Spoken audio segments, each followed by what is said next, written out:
India's commitment to free speech is under the spotlight, with international monitors saying press freedom is weaker than it was and weaker than it should be. Are they right? I'm The Outsider. This is our motion tonight. Free speech is under serious threat in India. Well, speaking for that motion, N. Ram. Until January, he was editor-in-chief of the Hindu newspaper and remains a director of it. And with him, journalist and online interviewer Madhu Trehan, founder of the News Laundry website.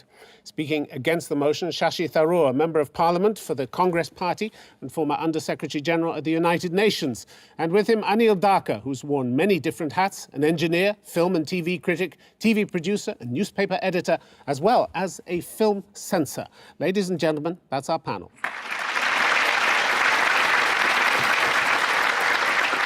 So could I please ask N. Ram to speak first for the motion? Thank you.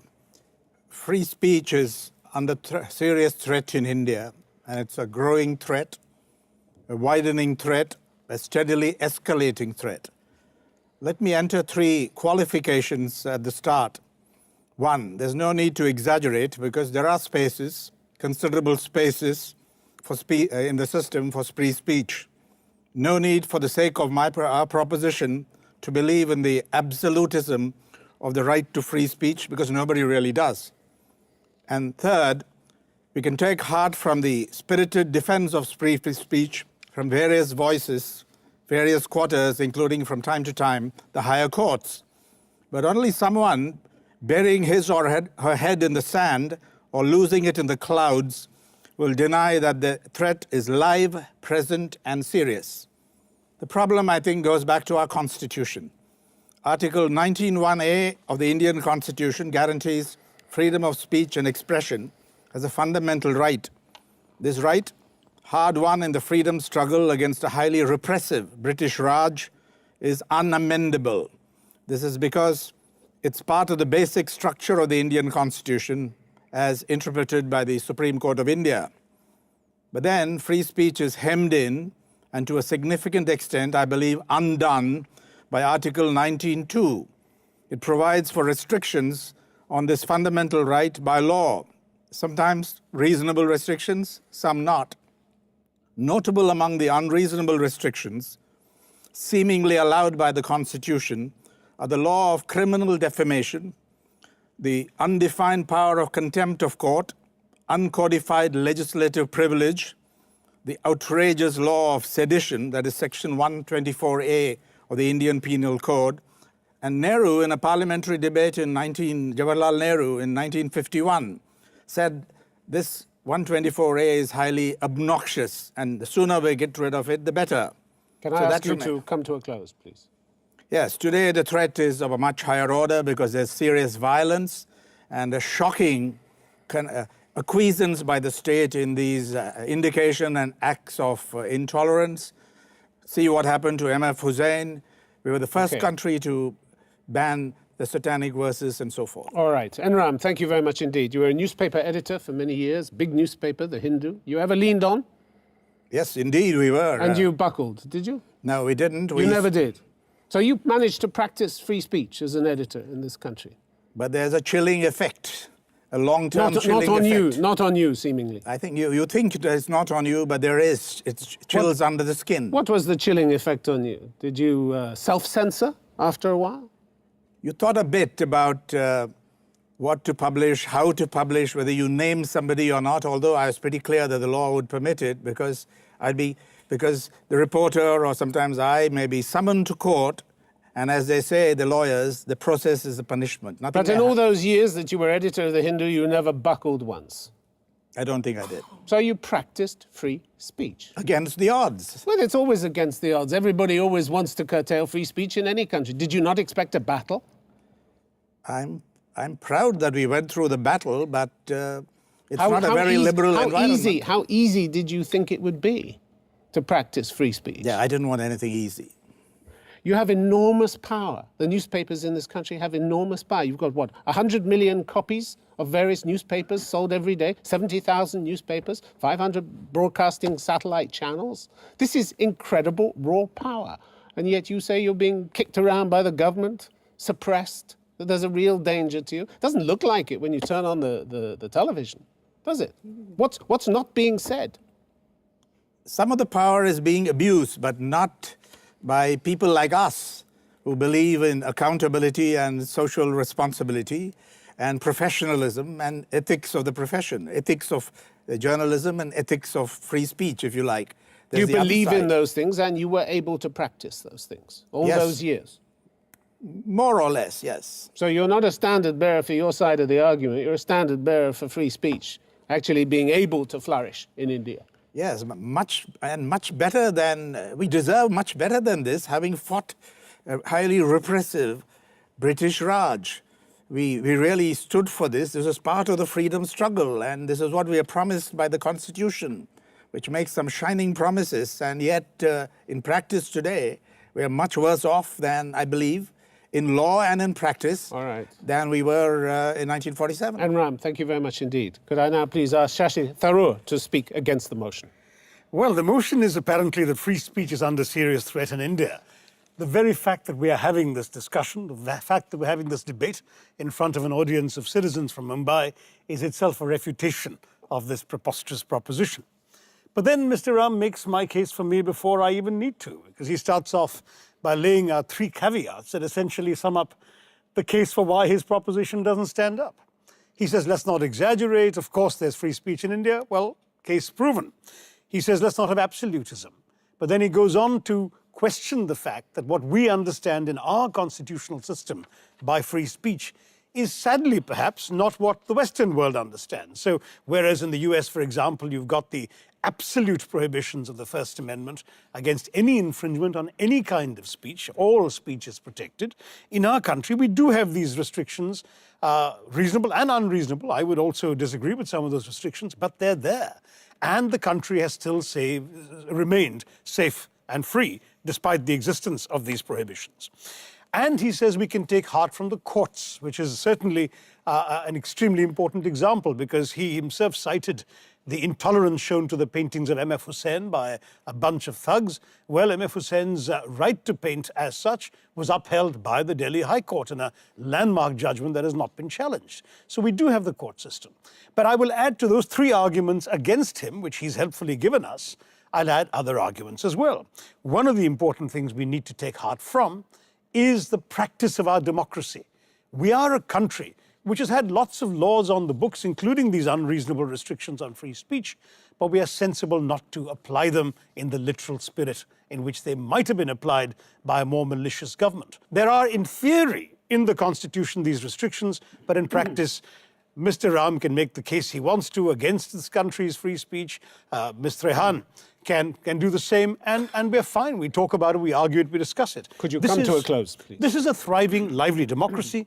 Yes, there are too many people in our country who find themselves getting too easily offended, and they try and act on the basis of their sense, their prickly sense of intolerance. But we don't have to accept that, and our government certainly doesn't accept it.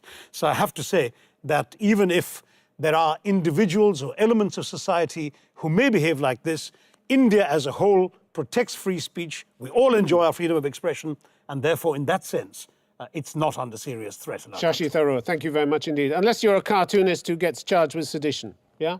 And when you get released within 48 hours. Why were you charged in the first place? Because unfortunately we have a And judicial system. he wasn't alone. He's not alone in being the only journalist We have a charged with judicial sedition. system which entertains the most frivolous cases. There was an actress who was prosecuted for kissing Prince Charles on the cheek. I have a case pending against me for the last 4 years, And yet because I reporters put with- my hand across my heart. And yet the fact reporters- is I still have the freedom of expression to talk about it. And yet Reporters Without Borders talks about a series of moves by various branches of the state that have threatened and undermined freedom of information. Both federal and local authorities keep taking repressive decisions. Well, they may take sometimes stupid decisions, but they can be challenged in the courts, and they are. They can be written about and debated, as they are. You're quite happy with the government's recent curbs on the internet. You wrote Mr. Sibal, the telecoms minister. Mr. Sibal's main concern was not with politics, but with scurrilous material about certain religions that could have incited retaliatory violence. That's what you wrote. So you're leaving it up to the mob to decide what can be discussed and what can't be discussed in India. In an ideal world, in countries where we're not used to having mobs around, you might feel that you can afford to allow outrageous things to be said about certain faiths and so on. But We've you're seen in our allowing them country to as define recently- it. You're allowing them But to we've seen define as the space for recently as debate. this summer, Tim, we've seen how people do unfortunately get inflamed, and the serious threats to law and order, not And to they, freedom you of don't expression. think they get inflamed because you let them get away with it. You pander to the mob, No, don't you? I wouldn't say that. I would ask you to look at exactly how many people are involved, how the sensibilities of literally hundreds of millions of people can be affected and inflamed, and ask yourself what a responsible government should do to preserve law and order. Having said Perhaps that, in the Mr. long run, the most responsible thing a government can do is to protect free speech and have the law decide what are the limits of it, rather than a mob who says, I'm going to have a riot if you print this or if you put this film on. I think you those- get to the stage those where riots even are- films like the Da Vinci Code got banned here. in some states. Some states. The fact is that those You who approve of riot that are sort of still thing? punished. Of You course I approve don't of that approve sort of of it. thing? I don't approve of it. But I've read and seen that's the Da daily Vinci life Code. in India, isn't it? In some parts of India, for some issues, with some sensitive jurisdictions, I'm afraid so. But it doesn't So mean free I approve speech of it. isn't as alive I'm and well as you say Well, it I'm is in free to India. disagree with it and to condemn it, and I have done so. All right, Shashi Tharoor, thank you very much indeed. Madhu Trehan, would you speak for the motion, please? This is a wonderful example of the government. The Congress party learned during the emergency that you cannot be ham-handed about suppressing the press. So now this same party does it so cleverly. Did you know that in the IT Act in 2008 was passed without discussion in Parliament, which all the parties agreed, because not only the Congress party, but all the parties do want to control the press. In that act, they have since amended it to also include anyone who causes them annoyance and inconvenience, which pretty much covers everything, which gave them the handle to actually call, for Kapil Sibal to call in Facebook, Google, Yahoo, and they asked for 355 pieces of content to be removed from all those websites. And do you know that out of the 355, 258 were all criticism of the current government. Only 3 were related to pornography. Only 1 was related to national interest. And this was according to the Google Transparency Report. This act was passed when nobody was looking. The press, in fact, was sleeping on this, and they passed it without anyone noticing. Then what happens? They think they can do it again. So a close associate of Rahul Gandhi, Meenakshi Natarajan, then tries to pass a private member bill, which will then regulate the press. And in that, if you cross the lines, you can go to jail for 5 years. You have to pay 5 crores of fine if you cross the line according to their criteria. And also, your news organization can be suspended for 11 months or forever. When the press woke up to that and exposed that bill, they quietly withdrew again. Then what happens? Government-appointed Katju, Markande Katju, Press Council Chairman, then passes a resolution asking the government to, in the same language, that if the press crosses the line, and this time including the electronic media, Okay, that you have to they'll wrap have to up. pay fines. And Thank you. Next time, I will tell you more that this Trehan. government is doing without you knowing it to control, and all these people going to... All right, Madhu Trehan, I have to stop you here.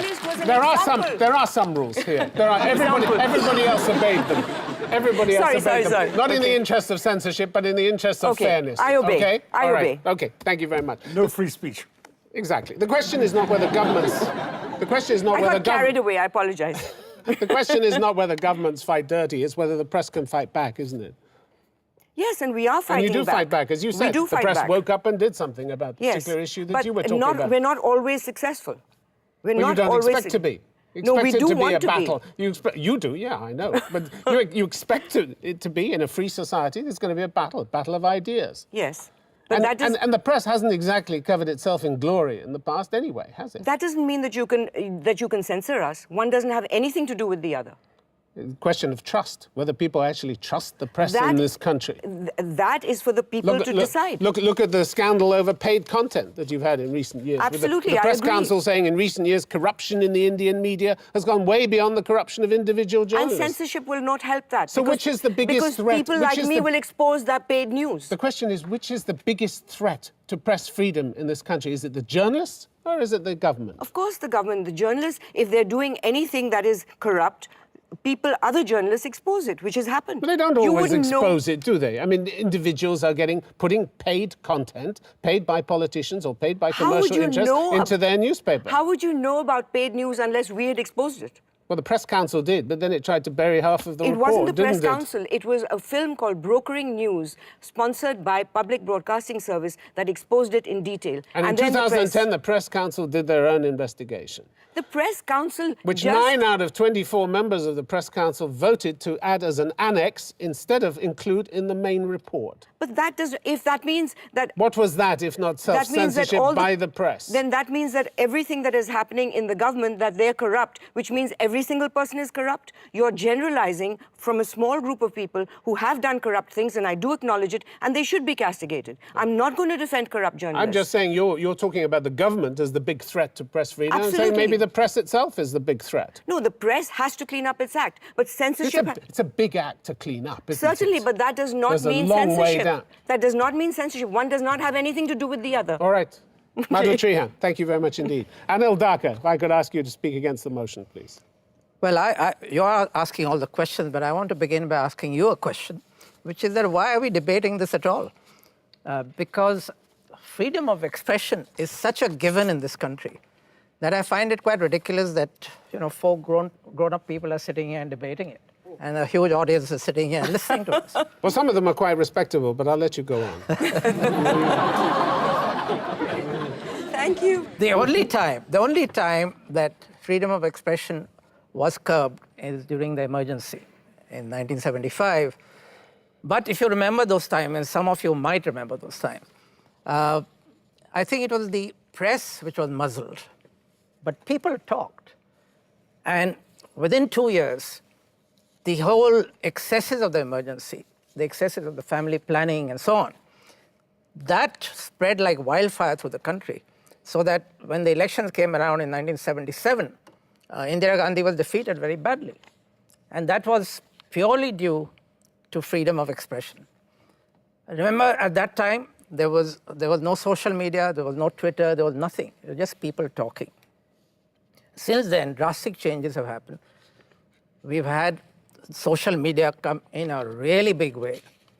Indians, the usage of mobile phones in this country, the pace of increase is higher than China, is the highest in the world. We have the highest number of publications in the world. We have 136 TV news channels, all of which are extremely free. Reference has been made to Kapil Sibal, reference has been made to defamation laws, etc. Now, when Kapil Sibal came up with his ideas, they were debated and shot down by the media in a very, very strong terms. When the defamation law in India is so weak that it is absolutely toothless, unlike many countries in the West. So it may be, as Shashi said, it may be on the books, but it is completely ineffective. I would say that if at all we have too much freedom of the media, that leads to a lot of negativity. It leads to maybe sometimes irresponsible coverage, but it is freedom. And you just have to pick up the newspaper every single morning, see how many exposes I have to there are. ask you to come to a close. Yes, if you have to hear the news channels any evening and listen to all the exposés happening there. And you know there's freedom of expression. Okay. All right. Anil Dhaka, I have to stop you there. Thank you very much indeed. No threat, no serious threat to free speech in India. And yet India's ranking in the Global Press Freedom Index just goes into free fall, doesn't it? You're now at 131 out of 179 countries, worse than Liberia, Kyrgyzstan, South Sudan, Albania. Not countries that pride themselves on being the largest democracies in the world, are they? Well, I would question these findings. So who's looking at this? What are the parameters being used? I would debate that. Because we live in this country, we know how much freedom there is. Well, you can I've debate been an it, editor. but one of I the- have never had a problem with I was editor of The Independent. I was editor of The Weekly. I've never had a problem. You can debate it, but the fact is that the number of requests for content removal, particularly of internet service providers, is going up and up. So the government's on a roll. Google's latest transparency report, 49% increase in government demands to remove content from July to December 2011 compared to the previous half year. They're going up and up. You have to ask what kind of content has to be removed. If the requests come from the government, what kind? The Bangalore Centre for Internet and Society we see says around the world today the protests against this film made in America. We see the violence it has generated. It is senseless violence, but it is the result of one film. So every government has to deal with problems like this. You can't... So censor that film? You would have censored that film, would you? I would certainly have. Because of the response? Yes. So you would have pandered to public demand, or what you perceive to be public demand? Not it doesn't break any laws, the film, does it? Not at all. There is something called responsible freedom. Freedom has to have limits. If you get in the world, if you get people making films or writing articles which abuse other people's beliefs and faiths, there's going to be trouble. Why should you encourage abuse? Isn't the freedom, if freedom means anything at all, the freedom is to upset people as well as please them? Yes. Or do you think it's just up to the role of the government to decide what pleases people and what doesn't? No, the nanny state. That's what you want, is it? Let's not be so simplistic. Of course, it comes down to very simple things. No, it does not. It does not come down to that at all. It comes from freedoms. Always comes a sense of responsibility, and that is a very, very important thing in any democracy. All right, Anil Dhaka, we'll leave it there. Thank you very much. We're going to take a break now. When we come back, a question to the audience. What's the biggest threat to press freedom in India, the government or the journalists themselves? Join us in a moment.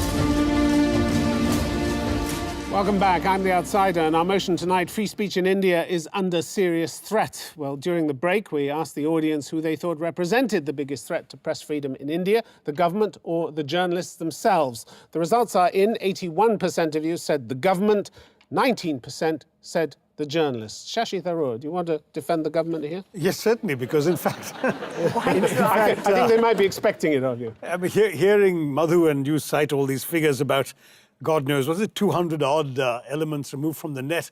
Go on the net right now, you'll find 200 million things against the government. There's no question of the government attempting to censor free speech or free expression. The government is assaulted every day. And in fact, what's interesting about the lack of a threat from the government is how trivial are the alleged attempts to remove content when there is so much more content that is not being challenged or sought to be removed. Enram. Yeah, the basic problem with their argument is we are not saying there's no free speech in India. We're saying it's under threat. And everyone has said threat from the government in the main, predominantly, overwhelmingly. So there's absolutely no question where the threat comes from. And I'm not saying we can't meet the threat either. We've got all bases covered, Shashi and Anil, on this, because there's no way you can win on this. Anil Dhaka. Because that's staring you in the face. Well, we can't win on this if the questions are framed. You don't think the government has a case to answer? They do. No, but the question framed was, is the threat from the government or the journalists? What kind of option is that? Well, you don't seem to like the motion. You don't like the question either. I mean, No, I'm actually surprised you're still sitting here in a way. But we are grateful that you are. We are grateful that you are sitting. Well, you know, I would be with my friend here, Shashi Tharoor. It's a rather loose motion, Tim. Okay, Madhu You need a Trehan. news laundry to wash off. Okay, Madhu Trehan. Thank you for the plug for News Laundry. This generalization that, oh, there's so much being written against the government is not the issue, Shashi. The issue over here is that after the Assam violence, this is exactly when the government moved in, when they blame the journalists for the violence when 6 months it was brewing and they did nothing. And they used that opportunity to block 300 websites, including the Times of India, 15 Twitter handles, and two of them journalists. These people, and they were questioned. They were questioned to come and answer questions, much like the emergency at the Ministry of Telecommunication. This is not to harass the journalists. This is to send out a message. The reason why Asim Trivedi What message? Message that watch out. Okay, if you write anything against Shashi us, Tharoor come back Kanchan on this. Gupta, Shashi Tharoor of headlines you today made a point. were warned. You made a point. Madhu, Shashi every Tharoor. one of the people you're talking about, including the Times of India website, is up and running, and they're saying exactly what Don't they be want to facetious. say. You made a long thing about Meenakshi Natarajan's private members bill. It wasn't passed. Because the press woke up to it. But the fact is, it Woke wasn't everyone passed. up to It it. wasn't Let even him speak. Let him presented. speak. It Please. wasn't even presented in Parliament, Madhu. This is a tempest in a teapot. We have to understand that very seriously. In our country, we have all sorts of opinions contending, including stuff that may actually be foolish on the part of bureaucrats in the government. All right. But there are no actions concretely that infringe. Okay. I'm now going to take this motion that freedom of speech is under serious threat in India and throw it open to you, the audience. And there's a gentleman in the second row. I think you had your hand up first. Yeah. I think all you people are very powerful people and you're confusing the common man. Mr. Ram says that there's no freedom, the freedom of speech is under threat. Well, the Hindu goes against aggressively against rival newspapers while exercising its free speech. Madam, you said that the free speech is under threat. Well, media houses are the new houses of parliament. You are the ones who decide and mold the public opinions. I think the Congress party might lose 2014 election if you aggressively campaign against it. Can you come to a question, please? My question is, aren't you confusing the common people? On the contrary, there are trivial politicians who behave in trivial manner and are very insensitive. There is vandalism, news studios are So broken. you're saying everybody, you're asking whether everybody is ignoring the There is a interests of nexus the common between man. media and the political class, and the common man is being fooled. I want a clarification. Madhu Trehan. I agree with you. I think there is a nexus in large news organizations who have done this and do it. And I think this is something that other people in the press should question and point out. You're absolutely right in that. The point is that the Just government... as much as they criticize the government. Exactly. But the point is that if you are not informed by people like us or other journalists and other news organizations, the government has now quietly working behind the scenes on a panel which is called the India Privacy Law, a new law in which if a politician decides that if somebody is investigating him, it is crossing it'll be an invasion of his privacy, that person can be thrown in jail with a 5 crore fine and 5 years in jail. Now, I want to have that that will answered. stop us from doing any investigation. Shashi and the Tharoor, point do you is, want Shashi Tharoor? you can't paint it all with one large brush. Madhu There are Trehan, news organizations... we can't just have you Sorry. on the program. Why not? We need to hear from someone. I mean, this... Shashi Tharoor, do you want to answer that? Yes, Madhu talks about bills that haven't been introduced, laws that haven't been passed. I haven't seen this draft yet, and believe me, we would like to look at such a law because there are infringements of privacy. Every democracy has a Privacy Act or a privacy law, and it's high time we did too. We're catching up with the democratic world. We're not threatening it. And what about the common man who feels squeezed by our questioner? Well, look, I mean, this is... Between big press barons and politicians. I'm a member of a party that stands up for the common man, the Aam Aadmi. And the fact is that as far as the Aam Aadmi is concerned, we have now brought in a Right to Information Act, which allows ordinary people to ask any information about how their tax rupees are being spent by the government. That's an example of the common man benefiting from an openness of freedom of expression. And trivial not from behavior of the crazy. political class? No, there are elements of politicians who, frankly, I'm ashamed of and you should be ashamed of. But there are also fine people who are upstanding and are holding up the principles on which this country was built. Enram. We need a Enram. Yes, solution, right? I agree with you that people's issues are not adequately reflected or highlighted by the mainstream media. And that itself is a violation, if you like, of free speech and other rights. And we've got to do something about it. But You were editor-in-chief of The Hindu for many years. we published many articles, in particular by P. Sainath, who explored rural distress in a way that few print media journalists anywhere in the world have done. Farmers' suicides, rural extreme distress, and so on. And that's just one example. And the Indian language press has also done that in considerable measure. But the mainstream, I agree with you, does not adequately reflect those voices, those basic needs, and those aspirations. Okay, Anil Darkar. Yeah, well, I don't agree with you because I think the mainstream media, especially the press, addresses the needs of common man every single day. If you look at the city pages, there's so many things devoted to the problems of either commuters or the potholes and all kinds of problems constantly being addressed, campaigns being carried out. And these campaigns are being carried out on behalf of whom? Okay, I'm going to take a question from the gentleman in the second row there. Yes, you. My question is to Mr. Dharkar and Mr. Shashi Tharoor. They said that there are some laws on the books which are on the book but ineffective. A, if you're the government, and then why aren't you changing it? And B, you also mentioned that such restrictions keep India safe. I'm a bit confused which part of the country you're talking about, Kashmir, Assam or Mumbai? Shashi Tharoor. Well,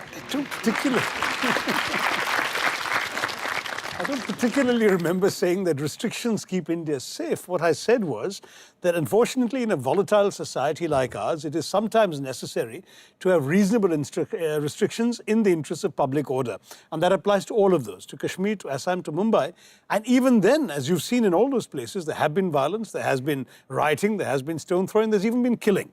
So in our society, we can't apply the rules that would apply to decorous living rooms in London or America. The fact is, ours is a society where extreme passions are often expressed, and the government reserves the right to have some restrictions. But let me But point the out... rules haven't done much good, have they? I mean, they haven't exactly brought much stability to those regions, have This they? is why the debating proposition is so absurd. There is no real threat to freedom of expression because the government is not capable of restricting or controlling the free expression of our Indians. So why does it haul Google and Facebook into court then? Well, the fact is that they're still out there and So functioning. it's having a good go, isn't it? No, I think it's on very specific issues. And frankly, in our country, sadly, religious issues are always the ones that are the most sensitive, and those are the ones the government has been most I want to go back to preoccupied the about. questioner there. You don't look very impressed But with sir, what you've heard. if the government is the one deciding what is freedom of speech, how is Indian government different from the British Raj? Even they were the ones who decided what you should say and what you not. No, they don't decide what you should say. But look, the Constitution was adopted freely by elected representatives of our nation who decided to put these restrictions. Now, you and I may not like it. I personally would wish we had no restrictions whatsoever. But it's an acknowledgement of the kind of society and the kind of country we are. And we, as elected MPs in my case, have to uphold our Constitution. This is what our Okay, Constitution Madhu provides. Trehan. I think what you've asked is a very important point. Shashi has constantly brought up that we are not living in the drawing rooms of the West. The fact of the matter is that this government is very quick in bringing out tear gas, water cannons, arresting people when it comes to people like Arvind Kejriwal. But however, when goons are coming to stop Salman Rushdie from coming to the Jaipur Literature Festival, they say we can't control it, stay away. So if it's a week, I would call not a banana, a mango republic, which is seasonally working. It works whenever it feels like. When did Arvind Kejriwal face water cannons and tear gas? Read the news last week. Okay, he was arrested, water cannons and tear gas. You don't say this in public because people will think you're not up to date. And Salman Rushdie was stopped. I think this is calling for laughing was gas, not not tear gas. Please, But the don't fact don't is talk that about you're- that. Let Anil Dharkar say Salman something. Rushdie Can I was not finish? stopped by the I think you- government. No, can I He finish? Let him was just stopped by reply. Jaipur Festival No, itself. he was stopped by the definitely- Jaipur Festival I itself. need to finish what I said. So let me answer the question. What I'm saying is, in response to Anil also, that the government chooses when to control which mob. It suited the government at that time because the UP elections were on. They did not want to appease the mob. They wanted to appease the mob, and therefore they said, we are incapable of controlling a mob. When they want to, they control the mob. When they don't, they don't. Okay, and, all right. And therefore, You made you're that point. absolutely correct, that the government controls the press, one, by doling out ads, withholding ads when it suits them. Okay. There are a huge amount Okay, of controls. Anil Dharkar. May I? In a moment, please. Anil Dharkar. What kind of press does the government control through its ads? The daily newspapers. Oh, come on. Is the You largest think advertiser- the Let him speak. Hindu Let him or speak. the Times of India, the Hindustan Times are controlled by government ads? For God's sake, I mean, which world are you living in? I'd ask you that. You know, I have the experience of running a paper. I've never had a problem with the government. I was editing a paper when Ayodhya was happening. A lot of things were happening. There was a communal violence happening. There was never any pressure from any quarter. As it happens, not even from the newspaper owners, where it might come from. But Tim, I really need to answer Okay. Ayodhya. Yes, You've had a go. I'm going to Enram. Yeah, Really. as for governments, in my experience, there are two types of responses. When a government is voted to power with an overwhelming majority, then it acts in an arrogant fashion. When a government is in desperate trouble, as the Manmohan Singh government is, stock really hit the bottom, then it gets, in its own way, intolerant and snarls at anyone who's critical and wants to scapegoat the press or anybody who expresses his or her opinion in a vigorous way. And this is the law of government behavior in India that I have observed over the years, and I think I'm connecting with you on that point. All right, gentleman in the front row. My question is to Mr. Shashi Tharoor. Sir, while you were the Minister of External Affairs and you tweeted, and you're talking about India as a thriving democracy, because of your tweeting, you were pressurized and compelled to resign from the cabinet. Could you Yeah, I'm expand on afraid that, please? ministers Why? have circumscribed freedom of expression. There's no question that now that I'm a free man, I'm a lot freer to say things. I mean, there are in any government, there are sort of, if you like, levels of tolerance that vary depending on who is.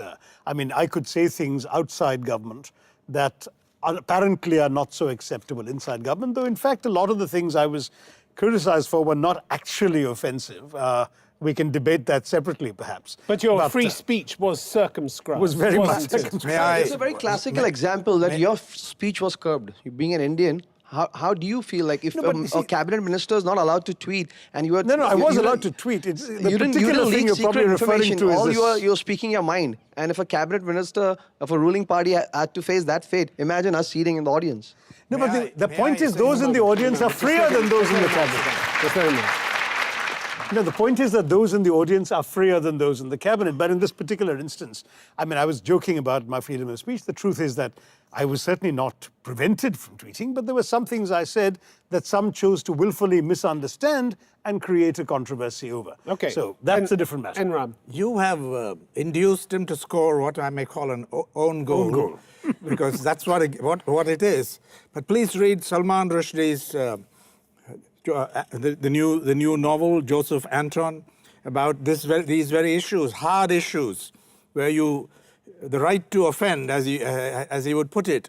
And I want to call attention to a tweet by Salil Tripathi, the journalist Salil Tripathi, I think, which puts it well. Biggest threat, combination of state passivity, antiquated laws, and existence of, quote, the right to feel offended. The right to feel offended has become a fundamental right in the views of these people, not the right to more or less balancing it against the... Ram, I wrote a column free for you speech. in The Hindu Yeah. about 5 or 6 years ago saying exactly this, that one of the threats in our society is people claiming to be offended very easily. I remember that It's very a well. Exactly. It's not a threat very unless people bow down in front of it, is it? Precisely. And so what we must stand up, and I believe the institutions of our state are still standing up for free expression for the most part. So there's no real question of an overall serious threat in India. All right, lady in the third row. Mr. Dharkar, you spoke about responsible restrictions. So, do you feel limiting text messages to 5 a day is responsible and fair to the people of the country? No, it is not. I mean, there would be no argument about that. This We're was talking about done what happened in Assam specifically- recently. It was done specifically at one particular time for a particular purpose.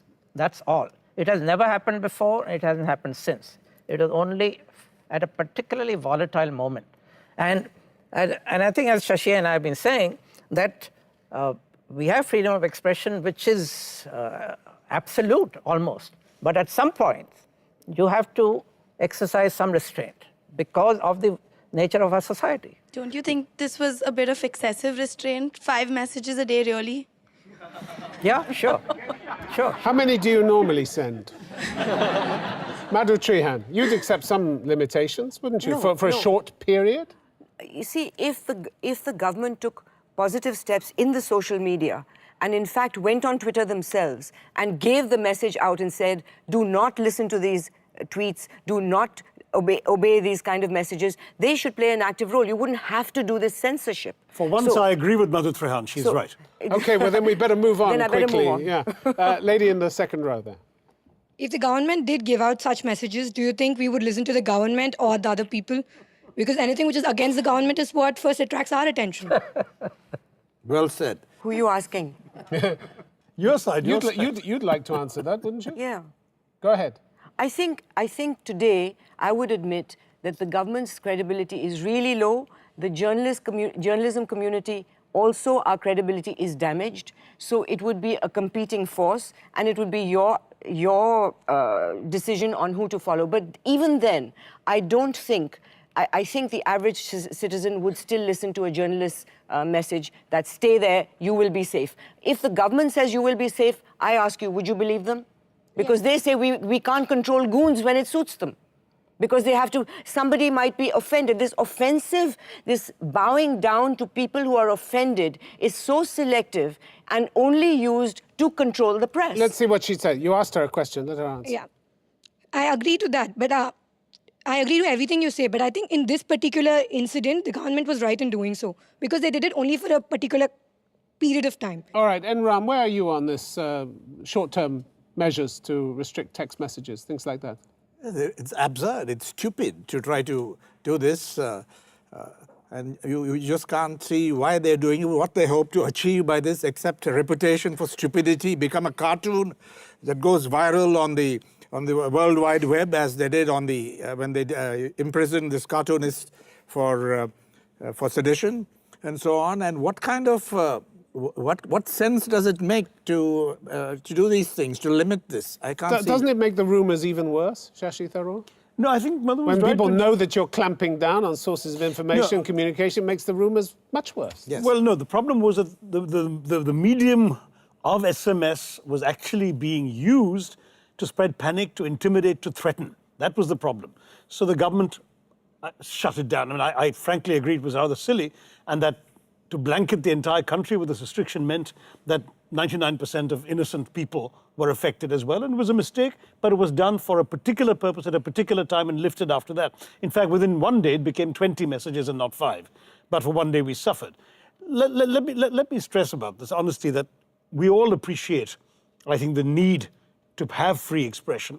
But in our society, can you think of any other country where literally tens of thousands of people leapt onto trains and fled their homes to go away because they thought their lives were threatened? Yes, the government should have sent out messages saying, don't panic, we will be there. But the government didn't do that. Instead, it chose to try and cut off the threats at the source, and perhaps didn't do so well. Okay, gentleman in the front row. You, sir. Yes. My question is that when we talk about free speech, we're talking about opinion. So is it about just opinion? Is it about informed opinion? And when it comes to information coming in mainly from the media, especially media which is extremely corrupt in India, is it a performed opinion then?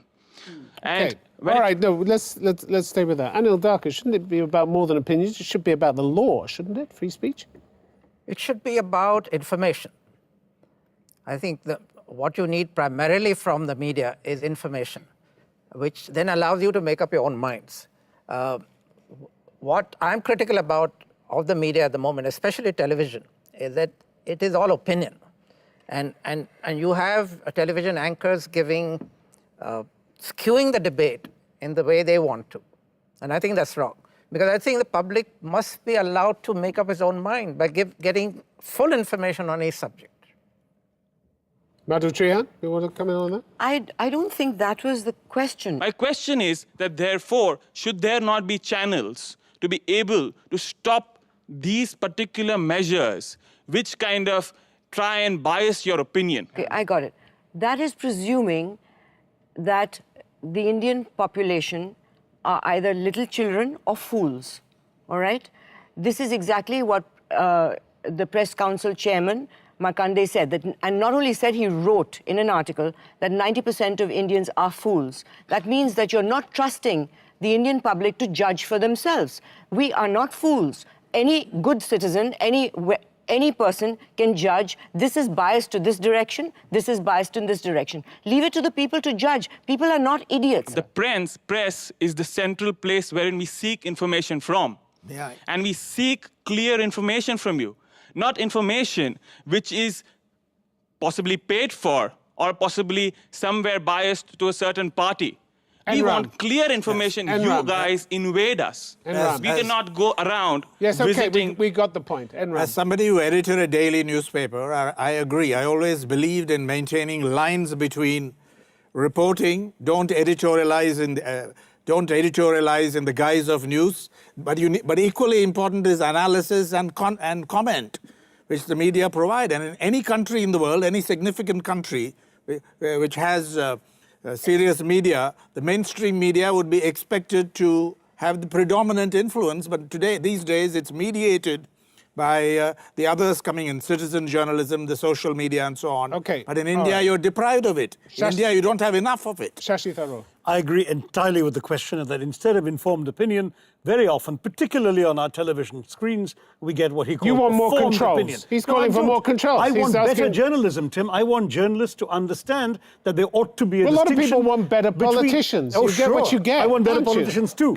But as far as I need to see that the distinction that is taught, I believe, in the first course in journalism school between reporting, commentary, analysis, opinion, and speculation, those distinctions are actually observed. They are not for the most part. We have frauds declaiming the nation wants to know in order to steer the conversation towards a particular bias or a particular prejudice. Our media is grossly irresponsible, and our public is ill-served by journalists, particularly television journalists, who do not give them the informed opinion that enables them to actually make the right judgment. Madhu speaks Okay, about okay, well, respecting the public. we're giving How them can you some- respect the public if you insult them with falsehood? We're giving If you've our come to that audience some informed conclusion, opinion so tonight. can the public.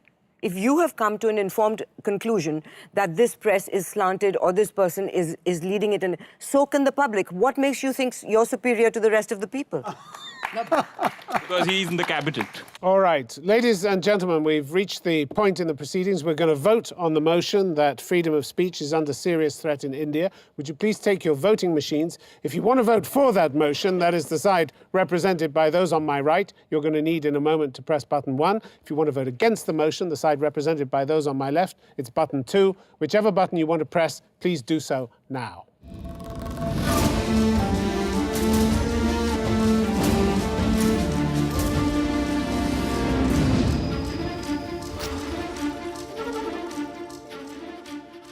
All right, ladies and gentlemen, the results are in. The audience has spoken. 81% of you said free speech is under serious threat in India. 19% said it isn't. So the motion has been resoundingly carried. Let's just look at the way you voted before. The figures at the beginning of the debate were 79% thought free speech was under serious threat. 21% thought it wasn't. So there's been a 2% swing towards those who are for the motion. Shashi Tharoor, they didn't buy your arguments somehow. Well, you know, we've been talking about a misinformed public opinion. I'm sorry, we saw another bit of evidence of it. All right, Anil Dhaka. Just joking, don't worry. I absolutely second that. And We'll have you protected on the way out. Madhu Trehan. Poor losers, I must say. Fact of the matter is, I am delighted that we have a percentage which disproves Kachju's claim that 90% of Indians are fools. I'm glad you're clued in, and we have to make our voices heard. Enram. I'm not disappointed that the swing factor was so small, because relating to your proposition, you don't really need the influence of representatives from what I'd call the mainstream media. You have it yourselves on gut issues like this. You know what it's out there. All right, all I have to do now is thank our panelists for coming tonight. Thank you very much indeed for being here. Thanks to you, the audience here in Mumbai and around the world. Please keep in touch with us via our website, www.theoutsider.tv. We're always glad to know you're there. Till the next time, from all of us on the programme, good night.